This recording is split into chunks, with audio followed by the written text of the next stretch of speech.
और 14 जनवरी को मकर संक्रांति होती है।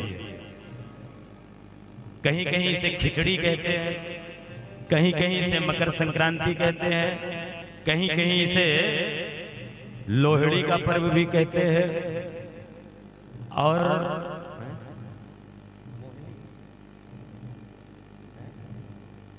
बुड़की, देखो छतरपुर में बुड़की कहते हैं, बताते हैं। अलग अलग क्षेत्रों में मान्यताएं हैं जैसे भी, लेकिन मकर संक्रांति का यह पर्व होता है। तो मकर संक्रांति कल 14 जनवरी को इस बार पड़ रही है। इसमें जब सूर्य नारायण मकर राशि में प्रवेश करते हैं, 12 राशियां होती हैं और एक एक राशि पर भ्रमण करते हैं सूर्य नारायण। और जब 12वें राशि पर, जब मकर राशि पर सूर्य प्रवेश करते हैं, उसी को मकर संक्रांति कहते हैं। और इसी मकर संक्रांति से भगवान सूर्य नारायण उत्तरायण हो जाते हैं। कहते हैं 6 महीने सूर्य नारायण दक्षिणायन रहते हैं और 6 महीने सूर्य नारायण उत्तरायण रहते हैं। तो कल से ही सूर्य नारायण उत्तरायण हो जाएंगे, इसलिए सारे शुभ काम जो होते हैं प्रारंभ हो जाते हैं।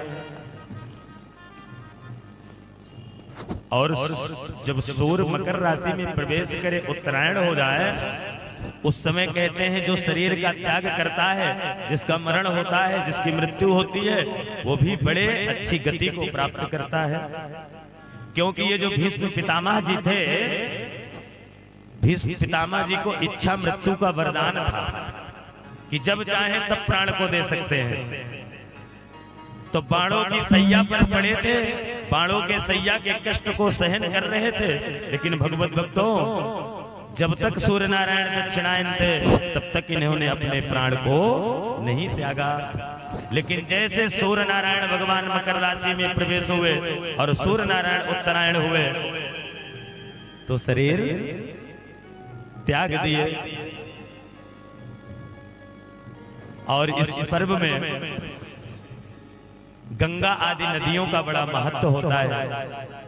गंगा आदि नदियों में स्नान करना चाहिए मकर संक्रांति के पर्व पर। इस बार तो महाकुंभ है, वहां तो गंगा जी में तो करोड़ों अरबों लोग डुबकी लगा रहे हैं। महाकुंभ में आज भी पूर्णिमा पूस की और कल मकर संक्रांति। तो हम लोग नहीं जा पाते तो कम से कम नदी तालाब में तो स्नान कर सकते हैं। और मकर संक्रांति के दिन स्नान करने के बाद दान का बहुत बड़ा महत्व है। जितना बन सके तिल का, गुड़ का, चावल का, खिचड़ी का दान अवश्य करना चाहिए। इससे लोक और परलोक दोनों सुधरते हैं, दोनों बनते हैं। क्योंकि आप साल भर में जो दान करते हैं ना, जैसे 10 रुपए दान किए, समझिएगा तो 10 रुपया का ही फल मिलेगा। लेकिन कल यदि आप 10 रुपए दान करेंगे तो वो 10 लाख के बराबर दान कहलाएगा। कल का दान किया हुआ। साल भर में जो दान करते हैं उससे करोड़ों गुना जो कल की मकर संक्रांति का पर्व है उस पर दान करने का महत्व है, महिमा है। इसलिए बढ़िया बढ़िया तिल का लड्डू बनाइए, खाइए, खिलाइए सबको। और सुंदर सा भगवान के मंदिर जाइए, दर्शन करिए मकर संक्रांति पर। और जितना बन सके जो गुरु मंत्र लिए हैं उन्हें गुरु मंत्र जपना चाहिए। कम से कम 5 माला, कम से कम बने तो जितना जप लो। नहा धो करके सवेरे चाहे जितना काम हो सब काम को छोड़कर पहला काम करिए स्नान, ध्यान और भगवान का पूजन और दान करिए। क्योंकि कल का दान किया हुआ यह इस लोक में भी काम करेगा और परलोक में भी आपके साथ रहेगा। इसलिए कल का दिन नहीं भूलना है। और बन सके तो नारायण कवच तो पढ़ना नहीं आएगा।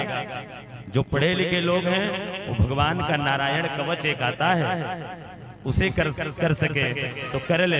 वो बहुत लाभकारी है, उसके जीवन की रक्षा करता है, उसके जीवन को सफल बनाने में वो कारगर होता है। इसलिए कल का दिन बहुत महत्वपूर्ण है। 14 जनवरी 2025 मकर संक्रांति के पावन पर्व पर आप सभी लोग स्नान, ध्यान, दान, जप, पूजन जितना कर सके करिए और अपने जीवन को सार्थक बनाइए। बोलो भक्त वत्सल भगवान की जय हो। अब आइए